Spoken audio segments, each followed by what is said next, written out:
viral siya. Ay! Si Ann Curtis. Ay, oo nga. Oo, dahil ito nga, kitang-kita, kumalat yung video kung saan umattend si Ann Curtis ng Halloween party. Oo, kung saan nandun yung mga K-pop stars. Oo, sa pangunguna na napakagwapong si Jackson Wang.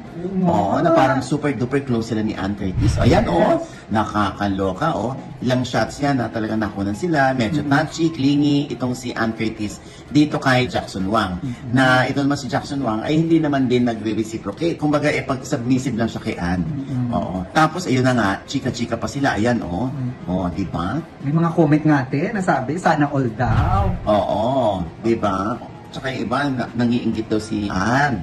Dahil syempre, maraming fan si Jackson Wang, tapos siya lang yung nakaka-beso-beso, nakaka-chika-chikan, di ba? Kaya yung iba nag-speculate naman na ano ba yan, si Ann Curtis, wala man lang daw kahihiyan na may asawang tao, ano na lang daw iisipin ni Erwan Yusuf, di ba? May chika pa natin na ano daw, mukhang nakakalimutan daw ni Ann Curtis na may asawa pa na Oo, siya. exactly. Yun yung mga comment. Yung iba naman, sumasagot din, kaingit lang kayo. Tapos meron pa isang eksena, ayan, kung saan si Ann Curtis ay sumakay sa van ng mga K-pop. Isang sasakyan lang daw Isang sila, sasakyan sila.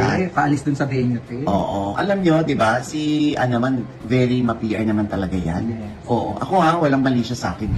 Kasi kung gano'n talaga sila ka-close, di ba? At saka, bakit naman magiging clingy si Ann Curtis kung meron siyang gusto sa isang lalaki? Siyempre, secretly, doon niya gagawin yun. Di ba? Hindi yung puro sinisinagan sila ng camera. Di ba? Ako sa akin, hindi ko binibigyan ng mali siya yun.